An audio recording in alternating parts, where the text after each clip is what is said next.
Access granted.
Assalamualaikum. Waalaikumsalam, Bu.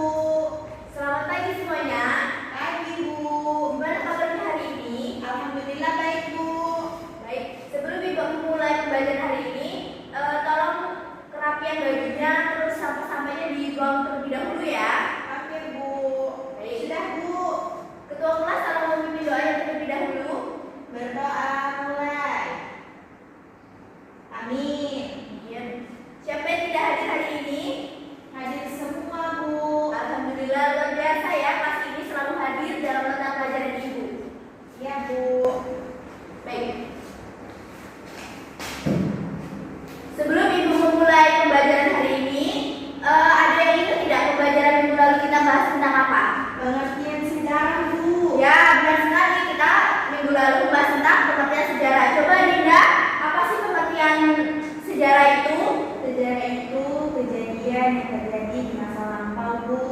Ya, benar sekali bahwasanya sejarah itu membahas peristiwa di masa lampau.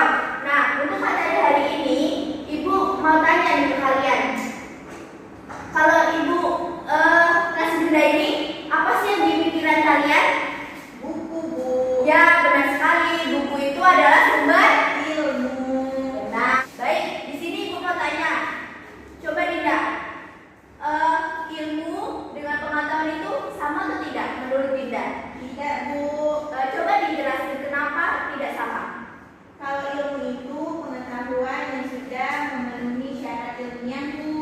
Kalau pengetahuan sesuatu yang belum bersifat subjektif, sesuatu yang bersifat subjektif atau belum teruji kebenarannya, Bu. Ya, benar sekali apa yang dikatakan Dinda bahwasanya Ilmu itu kumpulan pengetahuan yang telah teruji kebenarannya. selanjutnya kita akan membahas materi kita ya yang berjudul tentang sejarah sebagai ilmu, kisah, peristiwa, dan seni.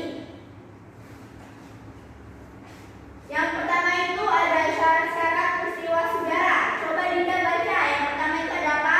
Syaratnya itu masa lalu, metode sejarah, kisah sejarah dimulai dengan sistematis, kebenaran fakta sejarah diperoleh oleh peneliti, kebenaran adalah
politik, sejarah sebagai pendidikan kebijakan, dan yang terakhir itu sejarah sebagai pendidikan perubahan. Baik, dari pengertian ini tadi, apakah ada yang ingin bertanya? Saya Bu, Ya, tidak, mau bertanya apa? sejarah sebagai profesi itu apa sih Bu? Oh, baik. Sejarah sebagai profesi itu contohnya ilmu yang bisa dijadikan pekerjaan. Nah, contohnya itu guru sejarah. Apa lagi coba? Apa Dinda? Ayo. Selain guru sejarah. Ini pemandu wisata Bu. Ya, bisa juga pemandu wisata. Apa lagi? Penjaga museum Bu. Ya, penjaga museum, benar sekali. Bagaimana Dinda? Apakah tadi jawabannya sudah jelas? Jelas Bu. Baik, kita ke materi selanjutnya ya. Sejarah sebagai kisah. Ada yang tahu sejarah sebagai kisah? Nggak tahu Bu. Tidak tahu ya? Baik, Ibu jelaskan bahwanya sejarah sebagai kisah itu dibagi menjadi dua. Yang pertama itu sejarah dapat dikisahkan atau diceritakan kepada generasi penerusnya. Yang kedua itu untuk menyusun sejarah sebagai kisah, sejarawan mempertimbang sumber yang telah mengalami serangkaian metode sejarah. Menurut kalian, apa sih kesimpulan pembelajaran kita hari ini? Ibu tunjuk ya. Coba Dinda, apa kesimpulan kita hari ini? Sejarah merupakan ilmu empiris yaitu berasal dari bahasa Yunani, yaitu empiria yang berarti pengalaman. Sejarah tergantung pada pengalaman manusia yang terekam baik dalam bentuk artefak maupun dokumen-dokumen. Sejarah sebagai peristiwa itu dapat dipahami sebagai suatu yang terjadi di dalam kehidupan masyarakat pada masa lampau. Ya, benar sekali Dinda, bahwasanya sejarah sebagai kisah itu Riwayat hidup pengalamannya dalam suatu peristiwa, sedangkan sejarah ilmu itu memiliki sejumlah masalah atau perlu bukti dan fakta. sebelum kita menutup pembelajaran hari ini, untuk mengevaluasi keluarkan kertas lembar, kita kuis ya. Ibu akan memberikan 3 soal. Untuk soal pertama itu 1. Pengertian sejarah menurut kisah. Yang kedua itu apa ciri-ciri sejarah sebagai seni. Dan yang ketiga itu apa saja fungsi sejarah sebagai ilmu. Mana sudah jelas? Sudah Bu. Baik, jika sudah selesai mengerjakannya, kumpulkan di meja ibu ya sekarang. Nah, jika sudah jelas semua, untuk materi minggu depan kita akan membahas sejarah kerajaan masa Hindu-Buddha. Nah, tugas kalian di rumah nanti buat 4 kelompok, masing-masing kelompok nanti ibu akan kirim materinya lewat WA ketua kelas ya. Iya Bu. Ya, baik. Itu saja penjelasan materi dari Ibu. Ibu ucapkan terima kasih.